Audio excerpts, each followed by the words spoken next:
Hey everybody, welcome back to the channel. We are here today at Red Atlas and Parallel 18, which is a really cool story, and we're going to hear from Henry Keenan and what he's building with Red Atlas, and we're just going to have a conversation. I hope you guys enjoy it. This is a super cool and important business model that's happening here on the island, and so Henry, I'd like to just start by letting you introduce yourself and tell us what you're building with Red Atlas. Of course, and thank you for having me, and this is one of my first non-Spanish interviews. So, oh wow, okay. So Red Atlas is a real estate data platform here in Puerto Rico. I've lived here for 5 years. Came here originally, worked for JLL, and basically realized that there's a lot of really good government data, but it's not really structured at all. And so if you're trying to do any kind of deals that are, would take you, 30 minutes to put together on the mainland, it's going to take you 3 weeks here to go through all the data, find, comparable transactions, find listings, permits, all that stuff. And so when I first came to the island, I was trying to find Chick-fil-A sites for JLL, and it took me 3 weeks to put that together. And then the client, said, oh, we want to look in a different area. And it was just this really kind of tedious, manual process. And so what I started doing was I started keeping track of a spreadsheet with all these properties and listings that I would find. And then we had another client that wanted to value retail properties on the island. They had about 400 retail properties. And so he said, okay, that's great. So collected all the retail data and built a model on top of that to be able to value it. And I realized that as I was doing that, I was also building like a search engine type of thing. And so they said, hey, this is something we can use for the region. We have a team in Buenos Aires that's working on a database. Do you want to work with them to build this kind of database for all of Latin America? I said, yeah, of course, that's great. But the issue was, it was during COVID and commercial real estate was getting hit hard at the time. And JLL's it's a real professional services company, not a tech company. And so I was able to basically talk to my higher ups and say, hey, I want to go start this company. I think it's going to be really useful. And they said, that's great. We want to keep working with you. And so that was almost 3 years ago now. Well, that's amazing. I want to talk, and I think you hit on it somewhat, but there's a reason why what you're doing is so important to the island of Puerto Rico. And as an investor, what we've found is that the data has just been atrociously bad and extremely hard to glean, right? Like, so you're coming in, CoStar type business, or CoreLogic is the one that I'm familiar with back in the States, and there hasn't been anything like it. So talk about that and how important it is for this data to be available to people on the island and what it will do for the island. Well, so there are two things that I didn't know when I was starting the company. The first was that I didn't realize that it wasn't just going to be a brokerage tool. It was actually going to be like, mortgage banks, government tax valuations, insurance companies, like literally anything you can think of, they need this type of data. And that's like a really important, like foundational element of like a modern economy. Like if you don't have good real estate data, it's harder to underwrite, like personal loans. And so you have fewer people starting businesses, you have unfair tax valuations, you have all this other stuff that comes out of it. If you have good real estate data, then you can have a foundation of a lot of other stuff. And so I didn't realize like what the scope of it would be when I was starting it. And then the second part was this AI stuff that came around about 1.5 years ago. Okay. So when I started the company, I thought it'd be relatively easy just to kind of take the data sets that they put together, nicely. And if I could just, put the one data on top of the CRIM data, it would match up perfectly. Yeah. That wasn't the case at all. It turned out to be extremely messy, extremely difficult to do, and wouldn't have been possible without this AI stuff. So more specifically, what I mean by that is in Puerto Rico, you'll have properties that have 5 or 10 different addresses per property. The permits will have one address, the CRIM will have another address. Yeah. And so you're trying to put all this stuff together. And when you're trying to do that, it's really hard to match up the data when all the data is different. Yeah. And so we can kind of rely on the cadastral numbers to match up the permits and that kind of stuff.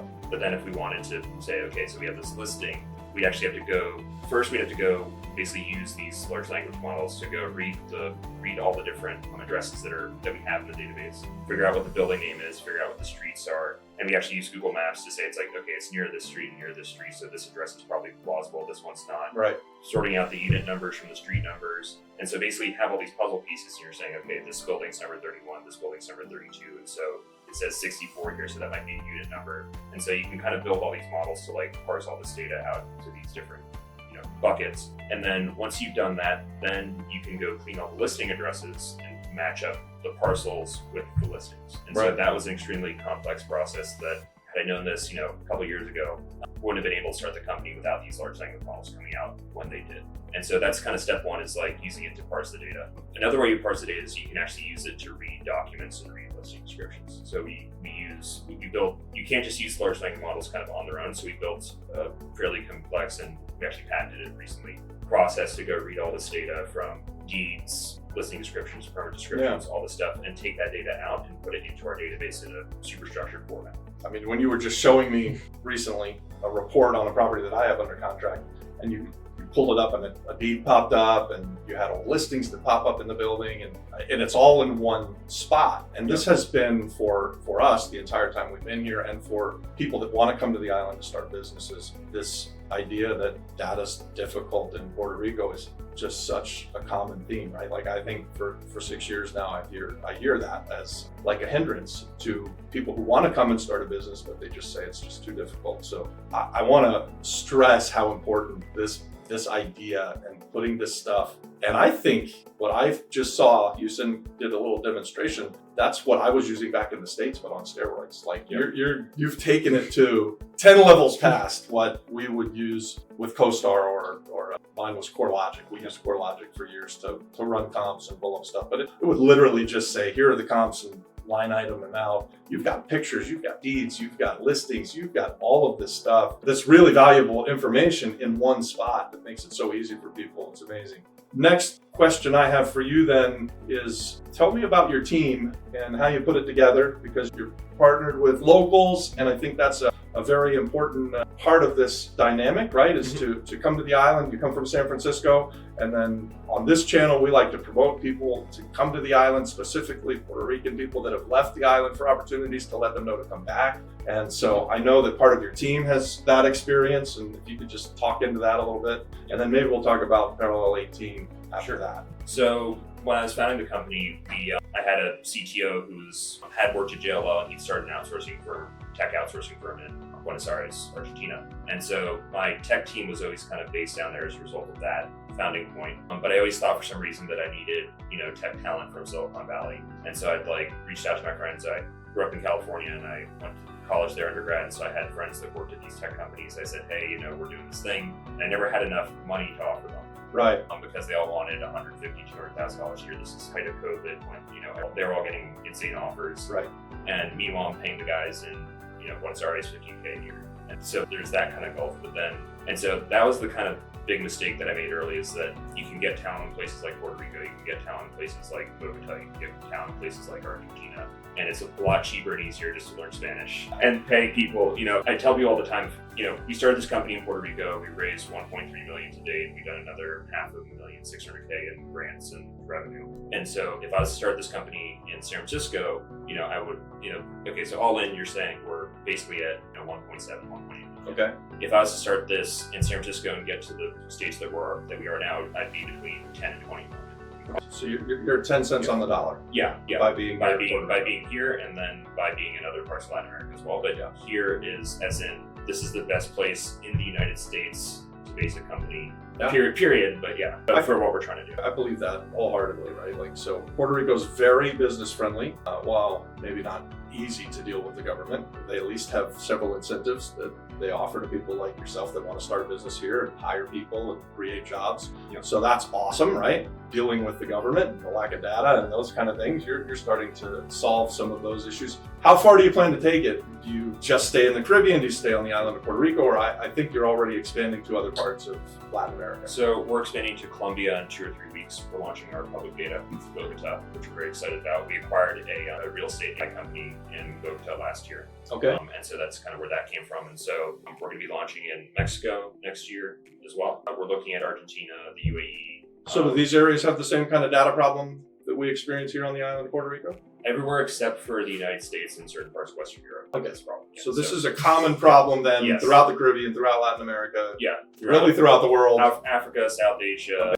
Australia has great data. But again, even in places like Australia, the US, the UK, the solutions are extremely expensive because they're built at a time where a lot of the collection was manual and there weren't all these kind of expensive LLMs. And so, we can now go read a document for a tenth of a cent and, do that a million times. Whereas, before you'd have to literally hire people to go find the data and pull it out. And so the cost differential is extreme. And so I think a lot of these companies that currently exist, even in the US, need to adapt their model quickly because now the cost basis is so much lower. It's gotten so that anyone could probably start to think about doing it, right? Yeah, so the good news is I think the main reason why this stuff didn't exist in in places like Puerto Rico and these other markets in the past is two things. The first is the digitization of property data. So CRIM, CREBA, and EPR didn't exist, 10 years ago.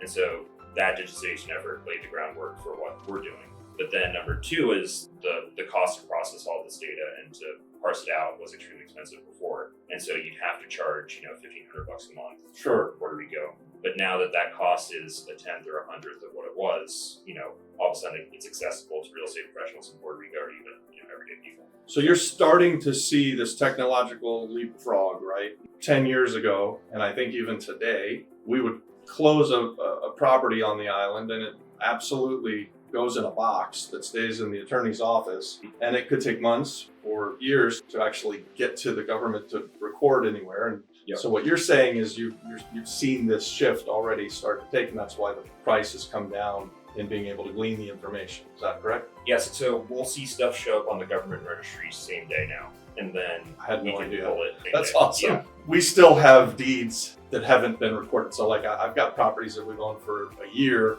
and if you pull it up on your site, it won't show us as ownership yet. And so I know that it's still slow, but it's nice to see that it's happening. Well, maybe we'll do like an awards show for notaries that oh my gosh, recognize them. But yeah, I think maybe there could be still some people that are filing stuff once a year. They're like, oh, we'll keep it in a box, then we file it once a year, and then you'll get this big data. All right, so let's keep going with this conversation. And this building that we're in is Parallel 18, which is a dynamic, very cool building in an A+ area, downtown San Juan, on the street that we love, guys, our buy box, Juan Ponce de Leon. Like, we look at real estate up and down this street 7 days a week.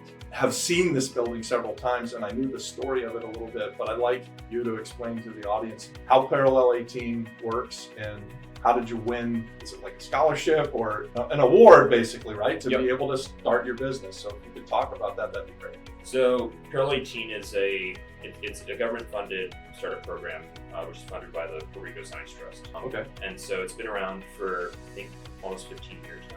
And so what the program is basically an incubator program for startups in Puerto Rico for one of the programs, and then another one is Latin American oriented. And they've added other programs kind of alongside. The core program is basically, there's incubators everywhere, right? But this one, they give you, or in our case, we got $125,000 in equity-free funding from the Science Trust. And this came at a time when my original CTO in Argentina wanted to leave the company. We had this opportunity to buy this other company kind of ongoing a little bit before that at the same time. And so all of a sudden, we had this basic opportunity for a massive change in terms of what the company could do by acquiring this AI company that had a data science focus and all this other stuff. And so we had just gotten into Parallel 18 at that stage, and it literally saved the company because we needed cash to buy this company. We had this guy leaving, we had our overhead. Wow. And so that cash coming in when it did, kind of put us on a new trajectory. That's awesome. And so it was, every penny, we needed every penny. And so they have these three programs. One is called GRATEISIE, which is, I think currently it's like a $25,000 grant, equity free, for companies that are like pre-seed, just starting. Okay. So there's like a lot of college kids in that one. And then the one we did, we were part of the 10th generation, so we got 125,000 plus another 25, and it saved so 150,000 from that program. And then, but I think normally that one's like 40 or 50,000 for the normal generations. And then we did this program called Expand, which is kind of for companies that are expanding. Makes sense. And so that one, the Science Trust will invest $100,000 in your next round if you do that program as well. So you still have that to come, possibly. Potentially, they actually invested in us in our last round. They had this thing called Parallel 18 Ventures. Okay.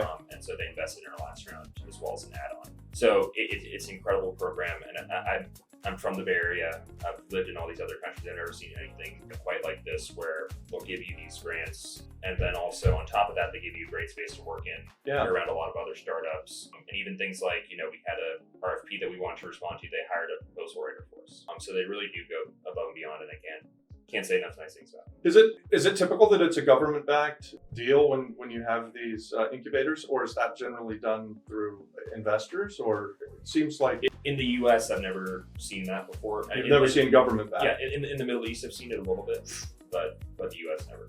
And so Puerto Rico is really special in the way that they invite business to come and grow.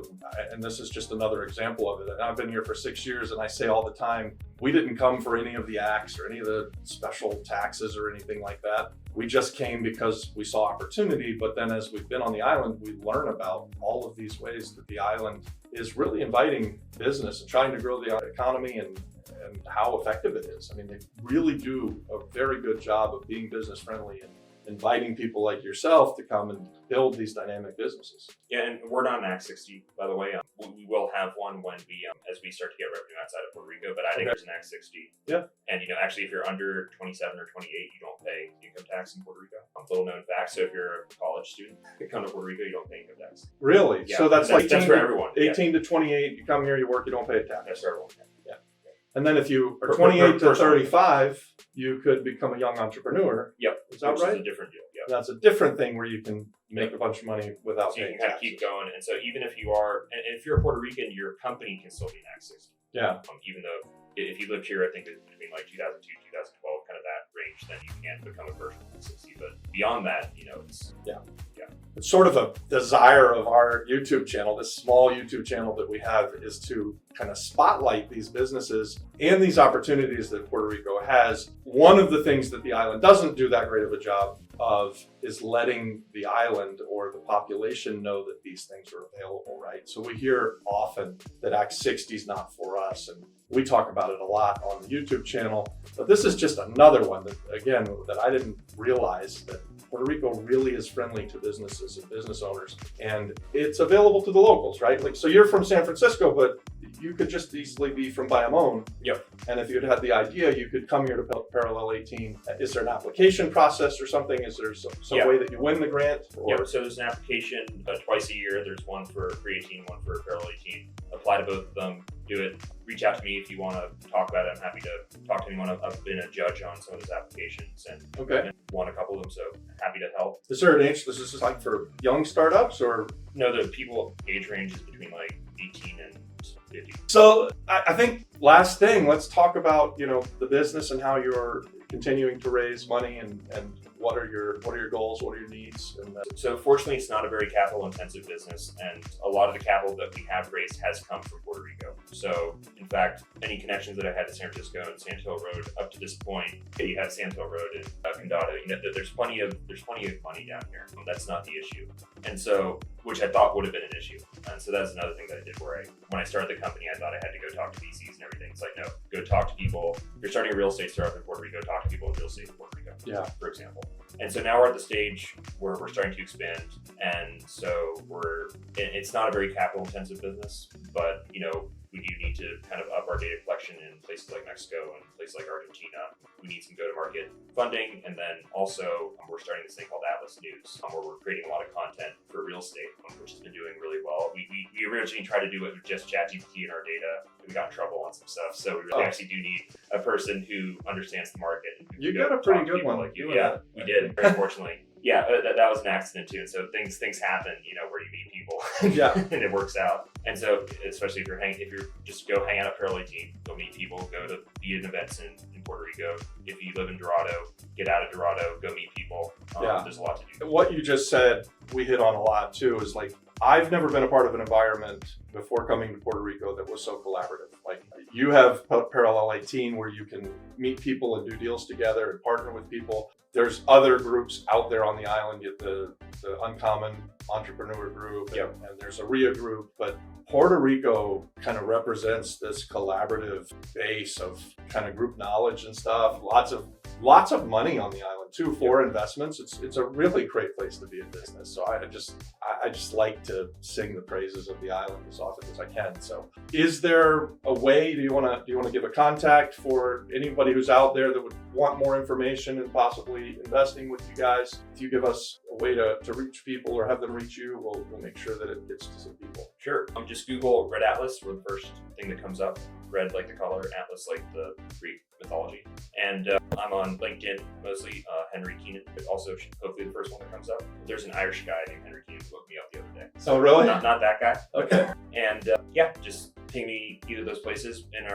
On our website, we have an email that goes to me, info@atlas.red or investors@atlas.red. Those go to my inbox. So.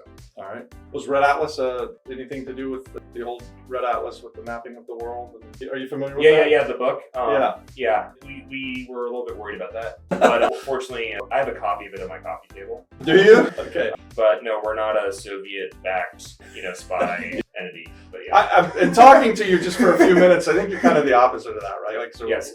RED stands for real estate data. Okay, real estate data. Great. Yeah. Well, look, that's awesome. I think great information. Appreciate it. I'd love to give you a chance. If there's anything you missed, you say it. And no, that's other than that, I know you've got to be somewhere in 5 minutes. So I think we did it. Yeah. Well, thanks so much. Yeah. Awesome. Cool.